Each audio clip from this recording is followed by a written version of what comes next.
ตาอาหารបំពន់ណាខ្លះដែលពិតជាមានប្រយោជន៍សម្រាប់សុខភាពពីព្រោះបងប្អូនយើងជាច្រើនគាត់ដើរទៅផ្សារទំនើបឬក៏ pharmacy ហើយគាត់មើលចម្រោះតែម្ដងមើលឃើញអានេះមើលឃើញអានោះហើយគាត់ថាល្អសម្រាប់សុខភាពអញ្ចឹងថ្ងៃនេះខ្ញុំនឹងមកប្រាប់បងប្អូនតែម្ដងថាបើសិនជាបងប្អូនចង់ទិញគួរទិញអីយកទៅញ៉ាំដើម្បីឲ្យសុខភាពរបស់បងប្អូនប្រសើរជាងមុនហើយសូមបញ្ជាក់បងប្អូនផងដែរថាអាហារបំពន់ទាំងអស់នេះគឺញ៉ាំត្រូវតែមានកម្រិតត្រឹមត្រូវកុំចេះតែញ៉ាំផ្ដេសផ្ដាស់បងប្អូនពីព្រោះអីបើយើងញ៉ាំច្រើនវាក៏ប៉ះពាល់សុខភាពយើងវិញដែរអញ្ចឹងអាហារបំពន់ទី6គេហៅថា Psyllium Husk អាហារបំពន់ប្រភេទនេះគឺវាសម្បូរកាកសរសៃ fiber មែនទែនបងប្អូនអញ្ចឹងវាជួយកាត់បន្ថយការផ្ទុះលាមកទី2វាជួយកាត់បន្ថយខ្លាញ់អាក្រក់ជាពពួក LDL ជាពិសេសវាដើរតួជា probiotic សម្រាប់ជួយបាក់តេរីល្អនៅក្នុងកាពះពោះវៀនរបស់យើងផងដែរកម្រិតនៃការញ៉ាំគឺយើងអាចញ៉ាំ3ទៅ7ក្រាមក្នុងមួយថ្ងៃទី5គឺ creatine monohydrate នេះគឺជាអាហារបំពន់សម្រាប់អ្នកដែលហាត់ប្រាណពីព្រោះពេលដែលញ៉ាំទៅវាជួយធ្វើឲ្យសាច់ដុំរបស់យើងនឹងមានភាពរឹងមាំយើងអាចហាត់បានយូរទី2ប្រភេទអាហារបំពន់បែបនេះគឺ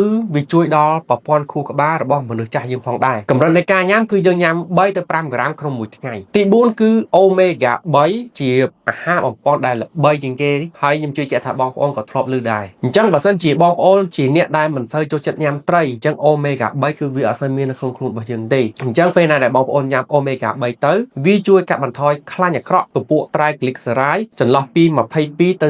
30%ចំនួនដែលបងប្អូនត្រូវញ៉ាំគឺ2ទៅ4ក្រាមក្នុងមួយថ្ងៃទី3គឺវីតាមីន D អញ្ចឹងវីតាមីន D នេះគឺវាជួយពង្រឹងឆ្អឹងរបស់យើងវាជួយពង្រឹងប្រព័ន្ធភាពស៊ាំរបស់យើងក៏ដូចជាសាច់ដុំផងដែរប៉ុន្តែបងប្អូនត្រូវដឹងថាពេលដែលយើងញ៉ាំវីតាមីន D ទៅកុំភ្លេចដើរឲ្យត្រូវក្តៅផងពីព្រោះបើគ្មានពន្លឺកម្ដៅទេរាងកាយរបស់យើងមិនអាចយកវីតាមីន D នឹងយកទៅប្រើប្រាស់បានទេទី2គឺវីតាមីន B12 អញ្ចឹងអាហារបំពន់ប្រភេទនេះល្អមែនទែនសម្រាប់អ្នកដែលតមសាច់គាត់ញ៉ាំតែបន្លែមនុស្សចាស់ដែលមានវ័យចាប់ពី65ឆ្នាំឡើងទៅពីព្រោះអីគាត់ញ៉ាំអាហារបានតិចអញ្ចឹងអាចនឹងមានការខ្វះខាតវីតាមីនមួយចំនួនហើយទី3គឺអ្នកដែលការជំងឺទឹកនោមផ្អែមហើយយើងញ៉ាំថ្នាំ Metformin នឹងច្រើនឆ្នាំក៏គួរតែញ៉ាំអាហារបំពន់នឹងដែរចុងក្រោយគឺអ្នកដែលលើសអាស៊ីតហើយប្រើថ្នាំបញ្ចុះអាស៊ីតយូរឆ្នាំបងប្អូនគួរតែញ៉ាំវីតាមីន B12 នឹងដូចគ្នាចុងក្រោយទី1គឺម៉ាញ៉េស្យូមអញ្ចឹងម៉ាញ៉េស្យូមនេះគឺល្អមែនទែនសម្រាប់អ្នកដែលខ្វះម៉ាញ៉េស្យូមនឹងតែម្ដងប៉ុន្តែបើសិនជាយើងមានម៉ាញ៉េស្យូមគ្រប់ហើយដូចជាមិនចាំបាច់ញ៉ាំទេបងប្អូនអញ្ចឹងម៉ាញ៉េស្យូមនេះ